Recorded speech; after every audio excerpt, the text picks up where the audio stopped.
எல்லோரும் நல்லா இருக்கீங்களா? எல்லோரும் நல்லா இருக்க உலக மக்களின் மாம்டேடிடம் வேண்டிக் கொள்கிறேன். அதாவது மற்றவங்க நல்லா இருக்கணும் அப்படின்னு நான் வேண்டிக் கொள்கிறேன் அப்படின்ற ஒரு விஷயம் இருக்குது. அதே நேரத்தில் உலக மக்களின் மாம்டேடு சார்பாக இல்லை எனும் இறைவனிடத்தில் நான் மன்னிப்பு கேட்டுக்கொள்கிறேன். அதாவது நான் மட்டும்தான் மன்னிப்பு கேட்டுக்கொள்கிறேன். நான் யாருக்காகவும் மன்னிப்பு கேட்க முடியாது. ஏன்னா அவங்களுக்காக மன்னிப்பு கேட்டுக்கொள்ளணும். இதுதான் இந்த ஆன்மீகம் பயணம். இப்போ நான் தமிழ் சார் பாகம் 20 எல்லோரும் ஒரு வகையில் இந்து மதம் தான் அப்படின்னு நான் ஒரு விஷயம் சொல்லியிருந்தேன். ஸோ அதை வச்சு தான் என்னை சார்ந்தவங்களும் கேள்வி கேட்டாங்க.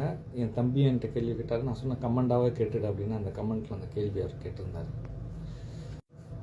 என்னை சார்ந்தவங்க கேள்வி கேட்குற மாதிரி வியூவர்ஸுங்க யாருமே கேள்வி கேட்க மாட்டாங்க. ஒருவேளை என் பேச்சு புரியுதா இல்லையா, இல்லை முழுசாக பார்க்குறாங்களா இல்லைன்னு எனக்கு தெரியல.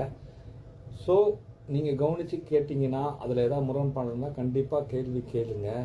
அதே நேரத்தில் இந்த மாம் டேட் அப்படின்னு நான் சொல்கிற ஒரு விஷயம் இருக்குது பார்த்தீங்களா, இதை நீங்கள் எப்படி வேணாலும் நினச்சிங்க.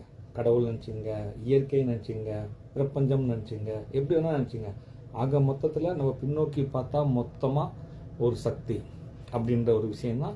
அதுதான் நம்மளுக்கு மாம்டேட் அப்படின்னு சொல்கிறேன். ஏன்னா அது மூலமாக தான் நம்ம தான் வந்திருக்கோம் அப்படின்ற ஒரு விஷயத்தை நீங்கள் கரெக்டாக புரிஞ்சுங்க. மேலும் எல்லோரும் இந்து மதம் அப்படின்னு நான் சொன்னேன்னா அந்த விஷயம் ஆரம்பத்துலேருந்து நம்ம யோசிக்கணும். ஆரம்பத்துலேருந்து உங்களுக்கு நான் புரிய வைக்கணும். அது நீங்களும் யோசிக்கணும். என்னன்னா இந்த இந்து மதம் இந்த பேர் இந்து அப்படின்ற பேர் கொடுத்தது ஒரு வெள்ளைக்காரன் கொடுத்தான் இந்த பேர். அதுவும் இன்னைக்கு ஒரு கூட்டம் சித்தாந்தத்தை வச்சுக்கிட்டு யார் தான் பின்னாடி இருக்காங்கன்னு தெரியாமல் ஒரு யூனிட்டி சொல்கிற மாதிரி ஒரு இந்தியாவில் ஒரு குரூப் இருக்குது. அது யாருன்னே தெரியாது. நீங்கள் சிலர் சொல்லுவாங்க ஆர்எஸ்எஸ் அப்படி இந்து மகாசபா அப்படி இப்படின்னு தான் சொல்லுவாங்க. ஆனால் அதில் அவங்க தானா அப்படின்னு கூட தெரியாது. ஏதோ ஒரு பின்னாடி ஒரு இயக்கம், அவங்க எங்கே இருக்கான்னு கூட தெரியாது. யாராலையும் பார்க்கவும் முடியாது. அவங்களுக்கு பதவி, தன்னுடைய முகம் தெரியணும், விளம்பரம், அவங்களுக்கு எதுவுமே தேவையில்லை. அவங்க ஒரு சித்தாந்தத்தை வச்சுட்டு ஒரு விஷயத்தை ஃபாலோ பண்ணிட்டு வராங்க காலகாலமாக. அதாவது அவங்க எப்படின்னா, இப்போ ராஜாங்க வாழ்ந்த இந்தியாவில் ராஜாங்க ஆண்டுட்டு இருந்த காலத்தில் ராஜாக்கு அகேன்ஸ்டாகவும் வேலை செஞ்சாங்க, ராஜா கூடவே இருந்து. அதே நேரத்தில் வெள்ளைக்காரன் வந்த பிறகு வெள்ளைக்காரன் கூடவே இருந்து வெள்ளைக்காரனுக்கு அகேன்ஸ்டாகவும் வேலை செஞ்சாங்க.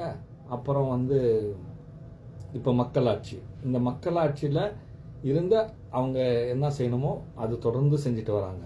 அப்படி ஒரு ஒரு கூட்டம் வெள்ளைக்கார காலத்தில் ஒரு விஷயத்தை செஞ்சாங்க. இது என்ன மாதிரி விஷயம்னா, இப்போ இந்திய மக்களை வெள்ளைக்காரன் இந்தியன்னு சொல்கிற மாதிரி, அரபுக்காரங்க ஹிந்தின்னு சொல்லுவாங்க.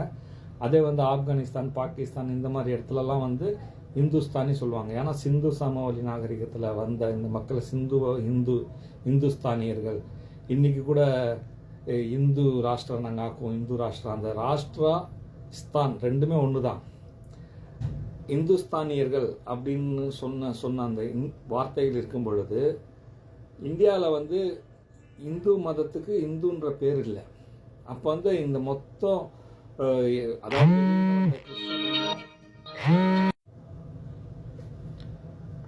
அப்போ பல பிரிவுகளாகவும் ஜாதிகளாகவும் இருந்த நேரத்தில் தான் நிறைய பேர் கிறிஸ்டினாவும் முஸ்லீமாவும் மாறிட்டு இருந்தாங்க. அந்த நேரத்தில் அவங்க யோசனை பண்ணாங்க, இப்படியே போனோன்னா இந்த கலாச்சாரம் ஆகிட்டோம், பேசிக் ஆச்சே. அதோட இந்து மதத்தின் வரலாறு பேசிக். அதுதான் சொன்ன எல்லாரும், அதுதான் தாய் மதம். எல்லாருக்கும் அதுலேருந்து பிரிஞ்சு தான் அதில் எல்லாம் இணைச்சிக்கலாம். நாடாக அந்த உலகம்னு பார்த்தோன்னா அதுதான் பேசிக். அப்போ அவங்க யோசனை பண்ணிட்டு இதெல்லாம் இணைக்கணும் அப்படின்ற மாதிரி தான் ஒரு வெள்ளைக்காரன்ட்ட சொல்லி இந்துன்ற பேர் வச்சாங்க. அவங்க எந்தெந்த மாதிரிலாம் மாற்றினாங்கன்னா, அன்றைக்கி இங்கிலீஷ்காரன் வந்த பிறகு உருது மொழி தான் மெயினாக இருந்துச்சு. அவங்க ஹிந்தி மொழிலாம் கிடையாது. நீங்கள் வேணால் வெள்ளைக்காரன் காலத்து பணத்துலலாம் பார்த்தீங்கன்னா, நோட்டெலாம் பாருங்கள், அதில் உருதுலலாம் எழுதியிருக்கும். ஹிந்திலாம் நீங்கள் பார்க்க முடியாது. அப்போ அவங்க என்ன பண்ணாங்கன்னா, தேவநாகர் அந்த இந்தி எழுத்து சன்ஸ்கிருத எழுத்து கொண்டு உருதுவில் வச்சுட்டு இது வந்து ஹிந்தின்னு கொஞ்சம் கொஞ்சம் மாற்றி விட்டாங்க. வெள்ளைக்காரனுக்கு இதுதான் ஹிந்தி, இதுதான் எங்கள் லாங்குவேஜ்னு கொஞ்சம் கொஞ்சமாக சொல்லி சொல்லி அவனை இது பண்ணி அந்த உருது குதிரையில் ஹிந்தி ஏறிடுச்சு.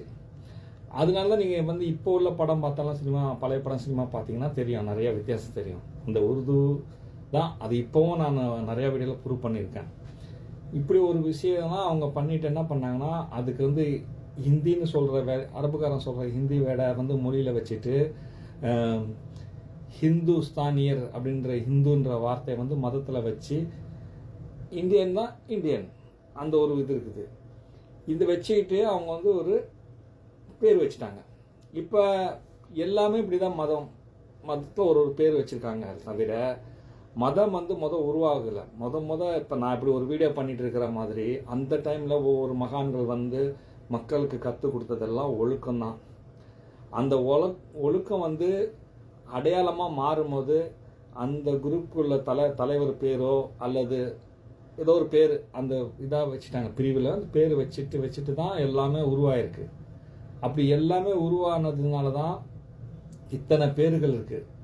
அப்போ இத்தனை இதுனால பேசிக் அப்படின்னா, இப்போ வந்து ஒரு கார் கண்டுபிடிச்சவன் இன்றைக்கி எத்தனை மாடல் கார்லாம் வந்துருச்சு. இருந்தாலும் அது கண்டுபிடிச்சவங்க யார் அப்படின்னு பேர் சொன்னால் அந்த முத கண்டுபிடிச்ச பேசிக் பேரை தான் சொல்லுவோம். ஏரோப்ளேனுக்கு ரைஸ் பிரதர்ஸ் பேர் சொல்லுவோம்.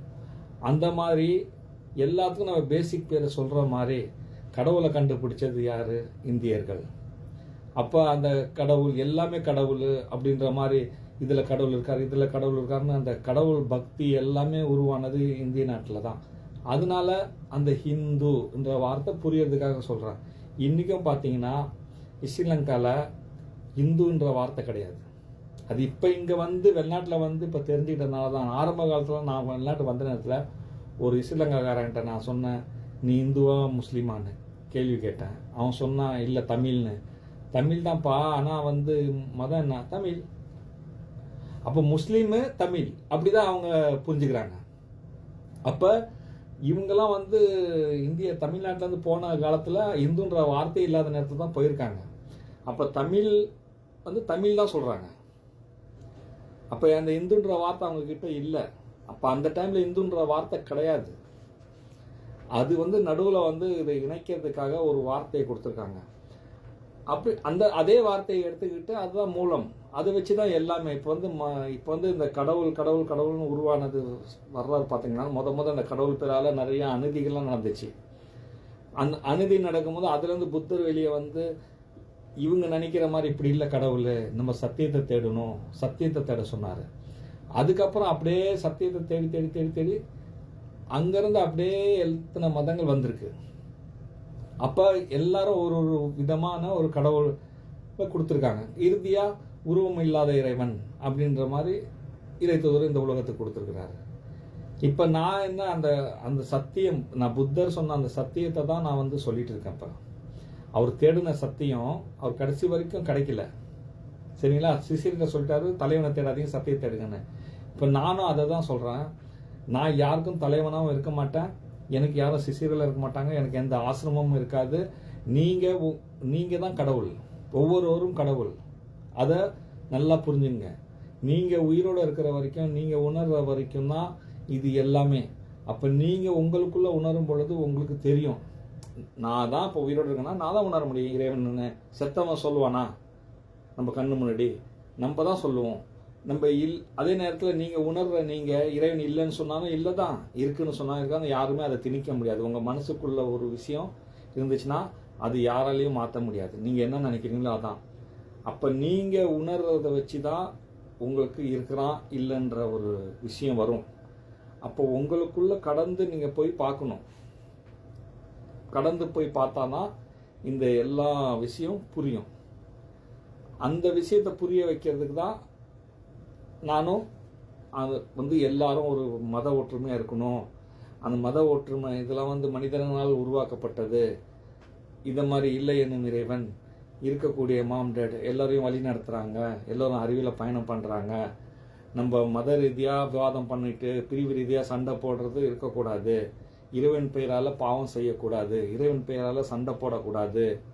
அந்த மாதிரி ஒரு நல்ல விஷயத்தை தான் உங்களுக்கு புரிய வைக்கிறேன். ஏன்னா இந்த நரகத்திலேருந்து தப்பிப்பதற்காக, சொர்க்கம் கிடைக்கலனாலும் பரவாயில்ல.